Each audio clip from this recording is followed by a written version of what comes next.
नमस्कार, स्वागत है आपको VP न्यूज़ में और मैं हूं कमलेश धारी। अभी हम औरंगाबाद में हैं जहां पर बहुजन समाज पार्टी का 1 दिवसीय धरना प्रदर्शन है। ये क्यों है, किस लिए है, आइए हम मिलते हैं। हमारे बीच में मुख्य अतिथि रूप हैं और मुख्य अतिथि से हम मिलते हैं। क्या कुछ है। मैं एडवोकेट सुरेश राव, केंद्रीय प्रदेश प्रभारी बहुजन समाज पार्टी बिहार। आज का जो धरना प्रदर्शन है क्या मुद्दा? अभी ये जो देश भर में लॉ एंड ऑर्डर की स्थिति है, जो लॉ एंड ऑर्डर है, अभी हम सब लोग देख रहे हैं कि मणिपुर के क्या हालात हैं, हरियाणा के क्या हालात हैं, मध्य प्रदेश के क्या हालात हैं, राजस्थान के क्या हालात हैं, और उसके बाद बिहार की भी स्थिति बहुत ख़राब है। अभी मुजफ्फरपुर में गया था कुछ समय पहले, पटना के पास भी कुछ स्थितियां ऐसी रही हैं। डेली कहीं किसी को पानी नहीं पीने दिया जा रहा है, कहीं किसी के साथ में मार पिटाई हो रही है, और इतना ही नहीं हो रहा है, मतलब गोली मार दिया ये मुजफ्फरपुर में। बिहार में तो सुशासन की सरकार है सर, फिर ऐसे क्यों हो रहा है? देखिए, अब हम कुछ भी कह लें, जैसे कोई आदमी है उसके पास ज़मीन नहीं है लेकिन अगर अपना नाम पृथ्वीपाल रख ले तो इसमें किसी को क्या दोष हो सकता है। ठीक वैसा ही है। अब नीतीश जी ने अपना नाम रख लिया है सुशासन की सरकार, तो उसमें हम क्या कर सकते हैं। सुशासन तो है नहीं, कुशासन हम लोग सामने से देख रहे हैं। तो जो स्थिति है वो है।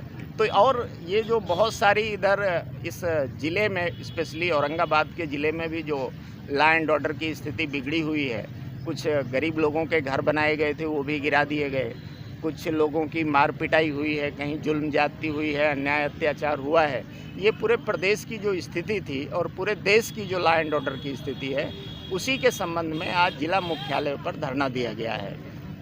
2024 का जो लोकसभा चुनाव है उसमें BSP का क्या भूमिका होगी और कितने सीटों पर चुनाव लड़ेगी? देखिए, बहुजन समाज पार्टी जनरली पूरे देश में चुनाव लड़ती है, और जैसा कि हमारी जो राष्ट्रीय अध्यक्ष है बहन कुमारी मायावती जी ने, उन्होंने ये स्पष्ट घोषणा की है कि हम अकेले लड़ेंगे। और जो गठबंधन की बात है, वो गठबंधन हम समाज का बना रहे, दलित, पिछड़े, अल्पसंख्यक और गरीब समाज के, सर्वजन समाज के लोगों के साथ में गठबंधन बना रहे हैं। अभी किसी गठबंधन के साथ नहीं जा रहे, क्योंकि हम पिछले 75 सालों से इन लोगों की सरकारें ऑलरेडी देख रहे हैं, चाहे इंडिया हो चाहे NDA हो। अगर NDA को हम देखते हैं तो ऑलरेडी NDA BJP लीड कर रही है, और BJP की सरकार मणिपुर में है, तो लॉ एंड ऑर्डर कैसा है। BJP की सरकार मध्य प्रदेश में है, से वहाँ की स्थिति कितनी ख़राब है। अभी एक आदिवासी बच्चे के ऊपर किसी ने टॉयलेट कर दिया था। हम इधर हरियाणा में देख रहे हैं अभी क्या हो रहा है। तो ये अगर government law and order maintain नहीं कर पा रही है तो फिर पूरे देश में लॉ एंड ऑर्डर कैसा मेंटेन करेंगे वो लोग। तो वही गठबंधन की स्थिति है। इंडिया जो गठबंधन है दूसरा कांग्रेस का, कांग्रेस पार्टी उधर पिछले कितने वर्षों से राज कर रही इस देश में। आज वो कोई आ गया है, ठीक है, पिछले 40 साल तो उन्होंने निर्विरोध राज किया पूरे देश के अंदर। 40 साल में बाबा साहब जैसे महान आदमी को भारत रत्न नहीं दिया उन्होंने। 40 साल में इस देश के 52% OBC के आरक्षण पे उन्होंने कभी चिंता नहीं की, उनको आरक्षण नहीं दिया। और जो मान सम्मान दलितों, पिछड़ों, आदिवासियों को मिलना चाहिए वो नहीं मिला है। शासन प्रशासन में उनकी भागीदारी नहीं है। आप हायर जुडिशरी को देख लें, उसमें भी उनका रिप्रेजेंटेशन नहीं है। तो जो लोग इस देश में सरकार में रहे हैं, ये सारी मिस्टेक्स उनकी है, और जनता भी देख रही बेहतर तरीके से। फिर अभी कांग्रेस पार्टी की सरकार राजस्थान में है, क्या स्थिति होती है आए दिन हम पढ़ते हैं। किसी ने मूंछ रख लिया, किसी बच्चे ने स्कूल में पानी पी लिया और उस बच्चे को मार दिया गया उधर। अभी कोई आदिवासी एक था, उसको मार दिया गया, 2 दिन पहले की न्यूज़ है, 3 दिन पहले की। तो ये जो स्थितियां हैं, मतलब इसका ये साफ है कि NDA भी लॉ एंड ऑर्डर के मामले में, अभी बंगाल की स्थिति क्या है, उधर भी ऐसा महिलाओं के साथ में हुआ, और वो इंडिया का ही पार्ट है। ममता बनर्जी दलितों के घर पर बुलडोजर चल रहा है सर। देखिए, ये सारी जो चीज़ें हैं ये लॉ एंड ऑर्डर का ही पार्ट है। जो बुलडोजर चल रहा है, जो नियम है, जो कानून है, वो किसी को बुलडोजर चलाने की, क्योंकि आप अपराधी हो ये साबित करना न्यायालय का काम है, ये पुलिस और सरकार का काम नहीं है। लेकिन इससे पहले कि पुलिस और न्यायालय कुछ करे, पुलिस पहले ही कर देती है, सरकार पहले ही कर देती है, और हम टीवी पर ये डिबेट चलाने लगते हैं ये अपराधी है।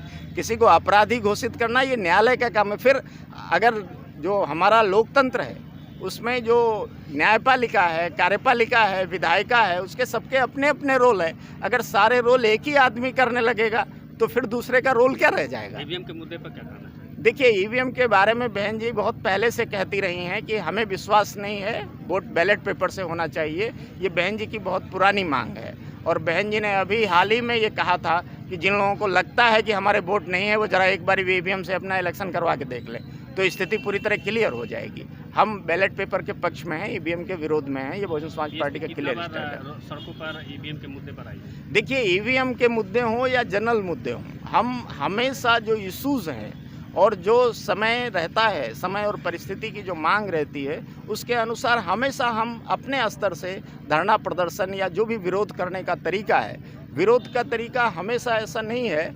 बाबा साहब डॉक्टर अंबेडकर 40 साल काम करते रहे, सड़क पर कितनी बार आए?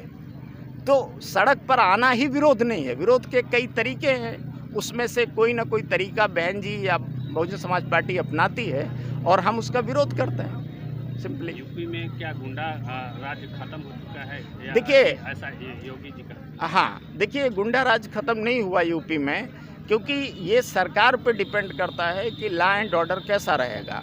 अभी यूपी का लॉ एंड ऑर्डर भी अच्छा नहीं है, लेकिन वो निश्चित रूप से आप किसी भी आम आदमी को भी अगर उत्तर प्रदेश में पूछेंगे, जब बहन जी की 4 बार सरकार रही है, 1995 में, 1997 में, 2002 में और उसके बाद 2007 to 12, उस दौरान अगर आप देखेंगे लॉ एंड ऑर्डर हो, डेवलपमेंट हो, एजुकेशन के फील्ड में डेवलपमेंट हो या हेल्थ के सेक्टर में डेवलपमेंट हो या फिर लॉ एंड ऑर्डर के मामले में डेवलपमेंट हो, तो लॉ एंड ऑर्डर भी मेंटेन रहा और ये सारी चीज़ें बहुत बेहतर तरीके से हुई हैं बहन जी के टाइम में। जो निष्पक्ष लोग हैं आज उत्तर प्रदेश के, वो चाहे जिस जात के हों और धर्म के हों, चाहे जिस समाज के हों, वो सारे लोग ये कहेंगे कि लॉ एंड ऑर्डर के मामले में बहन जी से बेहतर कोई नहीं है। क्या संदेश देना चाहेंगे सर्वजनों को इस धरना के माध्यम से? हाँ, मैं इस धरना के माध्यम से लोगों को ये बताना चाहता हूँ कि जो भारत का संविधान है, आज पूरी दुनिया कहती है भारत सबसे बड़ा लोकतंत्र है। हमारे देश के प्रधानमंत्री जी भी जाते हैं, अभी हाल ही में वो अमेरिका गए थे और वहाँ कुछ अल्पसंख्यकों को लेकर के कुछ इशूज आए उनके सामने, कुछ सवाल आया, तो उन्होंने कहा लोकतंत्र मेरी सांस में है, हम लोकतंत्र में जीते हैं और भारत दुनिया का सबसे बड़ा लोकतंत्र है। तो जब लॉ एंड ऑर्डर मेंटेन नहीं हो रहा, लोगों की बुनियादी सुविधाएं उनको नहीं मिल रही हैं, तो फिर ये कैसे मान लिया जाए कि लोकतंत्र हमारा सफल लोकतंत्र हो रहा है? निश्चित रूप से लोकतंत्र ने बेहतर तरीके से 75 साल निकाले हैं, लेकिन कुछ वर्षों से इधर कभी हिंदू मुस्लिम, कभी जातीय संघर्ष हो रहे हैं और जिसकी वजह से लॉ एंड ऑर्डर की स्थिति बिगड़ी है, बेरोजगारी बढ़ी है और लोगों के अंदर भय का वातावरण निर्माण हुआ है। भारत के संविधान ने हमें ये अधिकार दिया है कि हम 5 साल के बाद अपना वोट डालें और वो सरकार जो जनता के हित में काम नहीं करती उसको बदलें।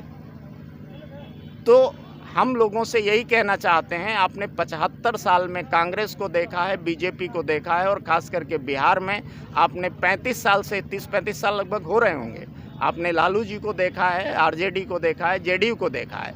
क्या समस्याएं खत्म हो गई? शिक्षा की समस्या, स्वास्थ्य की समस्या, लॉ एंड ऑर्डर की समस्या, मैं 3 ही इशू पर बात कर लूँ। अगर ये समस्याएं नहीं खत्म हुई हैं तो आप एक अवसर बहुजन समाज पार्टी को दीजिए। मैं कहता हूँ इससे बेहतर सरकार बहुजन समाज पार्टी की होगी और बढ़िया शासन ला करके आपको हम दिखाएंगे। धन्यवाद। सरकारी स्कूल बंद हो रहे हैं। हाँ, देखिए, मैं पहले से ये बात कह रहा हूँ कि देश में शिक्षा की स्थिति बिगड़ी है। पहले जो सरकारी स्कूल थे वहाँ के बच्चे पढ़ लिख करके IAS अफसर बन जाते थे, लेकिन आज वो मूंगफली नहीं बेच पाएंगे, ऐसी स्थिति कर दी है सरकारों ने। क्योंकि सरकारें नहीं चाहती हैं गरीबों के बच्चे पढ़ें और गरीब लोग आगे जाएं। सरकार गरीब विरोधी काम है ये। बहुत सारे देश भर में जो सरकारी स्कूल थे, कई राज्यों में सरकारी स्कूल बंद कर दिए गए और कहा यह जा रहा है कि बच्चे पढ़ने नहीं आएंगे। हरियाणा भी उसका उदाहरण है, बहुत बढ़िया, जबकि वहाँ बीजेपी की सरकार है, वहाँ भी तमाम स्कूल बंद हो गए हैं इस तरह से। और सरकारी स्कूल इसलिए सिर्फ बंद हो रहे हैं ताकि गरीबों के बच्चे ना पढ़ पाएँ, क्योंकि जो प्राइवेट स्कूल है उनकी इतनी ज़्यादा फीस है कि वहाँ पर गरीब लोग अपने बच्चे नहीं पढ़ा पाएंगे। और जो लोग ये काम कर रहे हैं उनके बच्चे देश में नहीं विदेश में पढ़ रहे और गरीबों के बच्चे शहर भी पढ़ने नहीं जा पा रहे। ये सरकार की नाकामयाबी है, फेल्योर है। वैसे लोग क्या कहना चाहेंगे जो पैसे लेकर के वोट को बेचते हैं या फिर खरीद फरोख्त? देखिए, ये लोगों को तय करना है कि आपको वोट का अधिकार मिला क्यों। वोट का अधिकार आपको इसलिए मिला था कि जो सरकारें आपके पक्ष में नहीं हैं, आप उन सरकारों को बदल सकें। अगर आप किसी भी लालच में आकर के, चाहे जो लालच हो, अगर आप किसी भी लालच में आकर के वोट देते हैं, अपना फैसला सही नहीं करते हैं, तो आप अपने आने वाली पीढ़ियों के पैर पे कुल्हाड़ी मार रहे हैं, आपके बच्चों का भविष्य गर्त में डाल रहे हैं, जिसका खामियाजा आने वाली पीढ़ियां भरेंगी। इसलिए अगर आपको अपने आने वाली पीढ़ियों से प्यार है, बच्चों से प्यार है, तो आप इसलिए वोट मत करो कि मुझे मिला क्या है, किसी लालच में आके वोट मत करो। आपको वोट करना है तो आप पार्टी की नीतियां देख करके, उनके पिछले किए गए कार्यों को देख करके, इसके आधार पर वोट करेंगे, तभी आपका आने वाला भविष्य अच्छा होगा। धन्यवाद। धन्यवाद। तो वीडियो कैसी लगी कमेंट में अपनी प्रतिक्रिया दें, वीडियो को शेयर करें और VP न्यूज़ चैनल को सब्सक्राइब करें। धन्यवाद।